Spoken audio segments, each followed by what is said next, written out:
애틀랜타 라디오 코리아 4월 13일 목요일 오늘의 한 뉴스입니다. 미 정부의 기밀 문건 유출 사건 수사가 비밀 접근 권한이 있는 내부자의 소용에 무게를 두고 본격화하는 분위기입니다.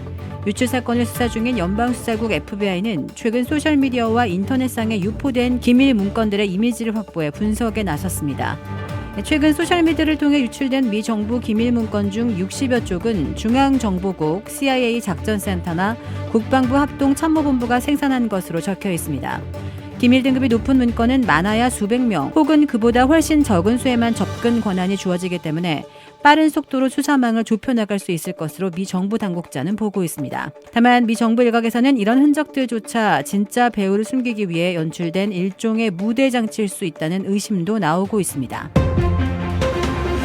미국의 CPI 소비자 물가지수가 3월에 5%로 한꺼번에 1%포인트 떨어지면서 2년 만에 최대폭으로 진정됐습니다. 그러나 아직도 목표치 2%보다 2배 반이나 높은 수준이고 주거비가 좀처럼 잡히지 않고 있는 데다 성장 둔화를 겪고 있어 경제 불안이 지속되고 있습니다. 이런 가운데 미국은 5월 3일에 기준금리를 한 번 더 0.25%포인트 인상하는 쪽에 무게를 두고 있으나 은행 대출에서 이상 조짐을 보이면 전격 동결할 가능성도 시사하고 있습니다. 연준 멤버들 가운데서도 뉴욕 연방은행장은 0.25%포인트 인상을 선호하는 반면 시카고 연방은행장은 은행 불안을 이유로 동결을 고려할 것으로 내비쳤습니다. 이달 하순 예정된 한국의 윤석열 대통령의 미국 국빈 방문에 4대 그룹 총수들을 포함한 기업인들이 경제사절단으로 70명가량 동행할 것으로 알려졌습니다. 전국경제인연합회가 구성하는 경제사절단에 이재용 삼성전자 회장, 최태원 SK그룹 회장, 정의선 현대차 그룹 회장, 구광모 LG그룹 회장이 포함됐습니다. 4대 그룹 총수들은 앞서 지난달 윤 대통령과 재계의 일본 방문에도 동행했습니다.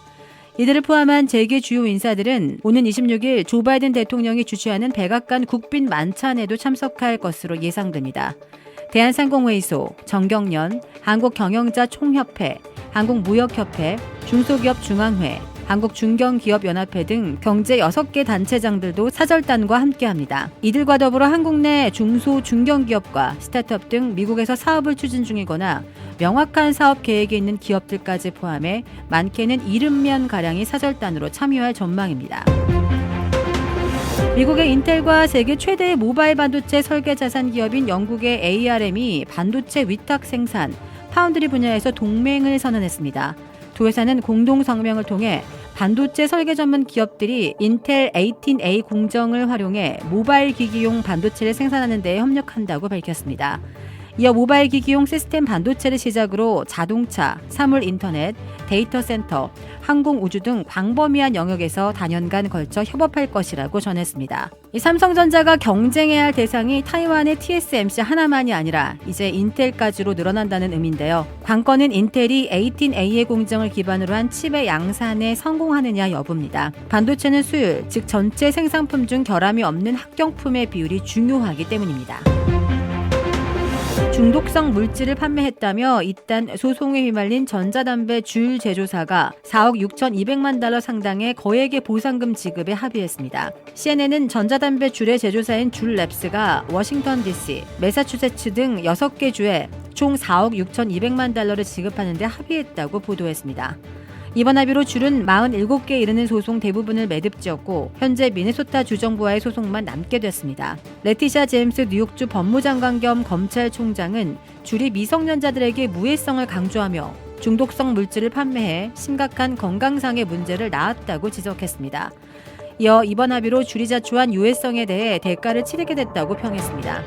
하지만 줄랩스 측은 이번 합의를 계기로 회사가 직면한 법적 분쟁 대부분을 마무리해 미래에 대한 확실성을 확보했다고 밝혔을 뿐 제품의 유해성이나 위법성은 인정하지 않았습니다.